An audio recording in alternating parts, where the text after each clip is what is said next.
পাশাপাশি রাজভবনে control room খুললেন রাজ্যপাল সিবি আনন্দ বোস। অভয়ের বাবার সঙ্গে ফোনে কথা বললেন রাজ্যপাল। কন্ট্রোল রুম থেকে প্রথম ফোন অভয়ের বাবাকে।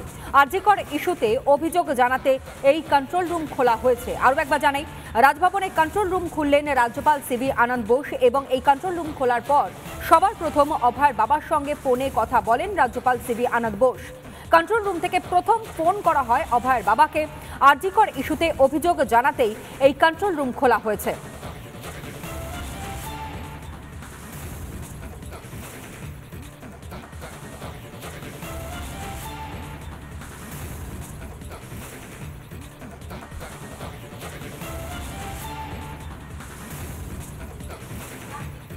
শ্যামবাজারে ধর্নার অনুমতি পেল বিজেপি। শ্যামবাজার পাঁচমাথার মোড়ে সেখানে ধর্নার অনুমতি দেওয়া হয়েছে 21শে আগস্ট থেকে। পরবর্তী 5 দিন এই ধর্না।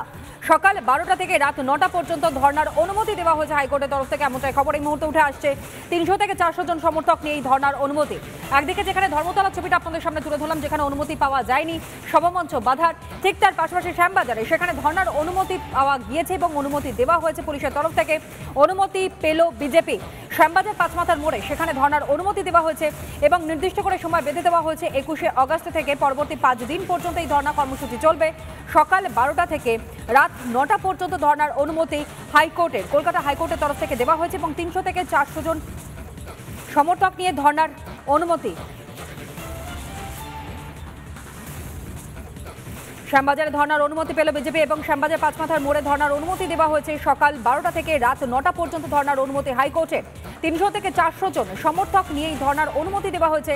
21শে আগস্ট থেকে পরবর্তী 5 দিন চলবে এই ধর্না কর্মসূচি। বিজেপির তরফ থেকে যে কর্মসূচি ইতিমধ্যেই গ্রহণ করা হয়েছে আপনারা জানেন। শ্যামবাজারে পাঁচমাথার মোড়ে সেখানে এই ধর্নার অনুমতি দেওয়া হয়েছে কলকাতা হাইকোর্টের তরফ থেকে। সকাল 12টা থেকে রাত 9টা পর্যন্ত এই ধর্নার অনুমতি দেওয়া হয়েছে হাইকোর্টের তরফ থেকে এবং 300 থেকে 400 জন সমর্থককে নিয়ে এই ধর্নার অনুমতি দেওয়া হলো হাইকোর্টের তরফে।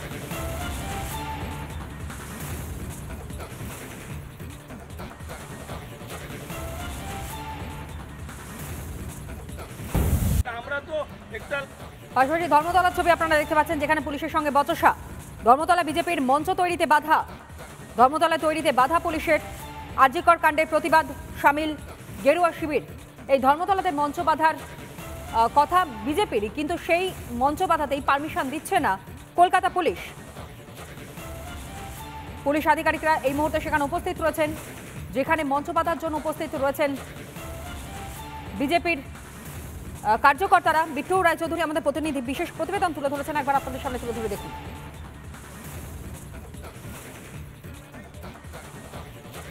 মূলত সভাকে কেন্দ্র করে, সবার মঞ্চ বাধাইকে কেন্দ্র করে পরিস্থিতি ধর্মতলার যে 5 নম্বর মেট্রো গেট আছে সেইখানে কার্যত হাতের বাইরে বেরিয়ে যেতে চলেছে। তার কারণ হচ্ছে একটি মঞ্চ বাধাই করা হচ্ছিল এবং পারমিশন নেই বলে বা অনুমতি নেই বলে পুলিশের তরফে এই মুহূর্তে বলা হচ্ছে যে আগে অনুমতি দেখান, তারপরেই মূলত মঞ্চ বাধাই হবে। কিন্তু এক্ষেত্রে দাঁড়িয়ে পাল্টা বিজেপির তরফে বক্তব্য যে মমতা বন্দ্যোপাধ্যায় যেদিন এইখানে সভা করেছিলেন সেই ক্ষেত্রে দাঁড়িয়ে তার পারমিশন লেটার কোথায় রয়েছে সেইটা দেখাতে হবে এবং আরটিআই এর পথেও হাঁটবেন। পুলিশ ফোর্স নিয়ে আমাদের বাধা সৃষ্টি চালু করে দিয়েছে।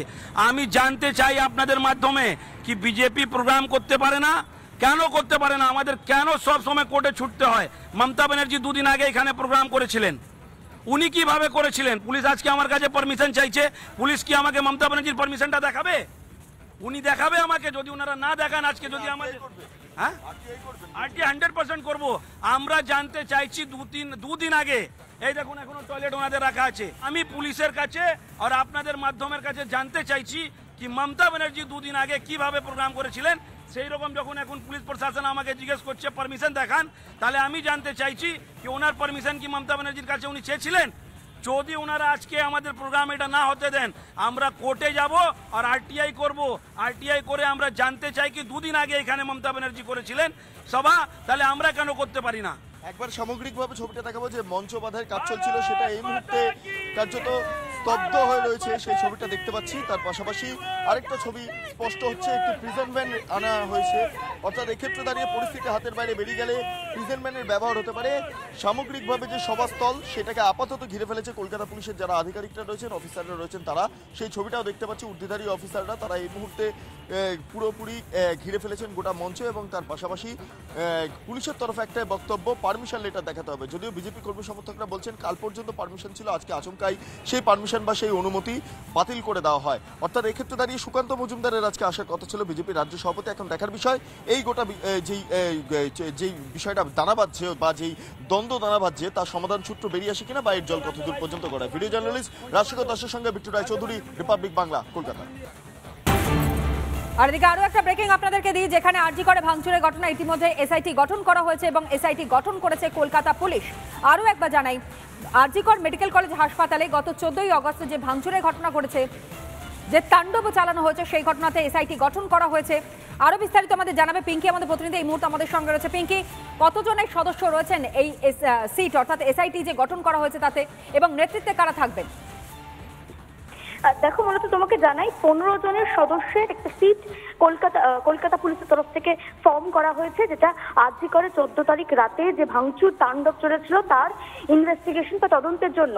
এবং এই যে টিমটা, স্পেশাল ইনভেস্টিগেশন টিম, সেই টিমটি হেড করবেন বা লিড করবেন মূলত ওসি অ্যান্টি রাউডি সেকশন বা গুন্ডা দমন শাখার ওসি।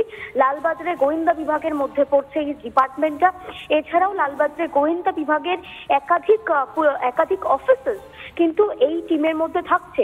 মূলত তারাই দেখবেন আরজি করে তাণ্ডবের রাতে কারা কারা উপস্থিত ছিলেন, কারোর দ্বারা প্রভোকেশন ছিল কিনা বা কোনো রকম উস্কানি ছিল কিনা, এই বিভিন্ন বিষয়গুলো কেমন খতিয়ে দেখবেন। তার পাশাপাশি তারা দেখার চেষ্টা করবেন যে 6 থেকে 7 হাজার জনের মব তৈরি হয়েছিল, সেই মবটা কোথা থেকে এসেছিল এবং কারা কারা এর সঙ্গে যুক্ত ছিল। একই সঙ্গে তারা খুব স্পেসিফিকলি দেখতে চাইছে একটাই বিষয়, কোনো রকম উস্কানি এর মধ্যে রয়েছে কিনা। এই বিভিন্ন বিষয়গুলো খতিয়ে দেখবে স্পেশাল ইনভেস্টিগেশন টিম, এবং তার জন্য 15 জনের সদস্যকে নিয়ে একটা স্পেশাল ইনভেস্টিগেশন টিম কিন্তু এই মুহূর্তে ফর্ম করা হলো। নজর রাখো। ধন্যবাদ জানাই পিঙ্কি। আমরা তো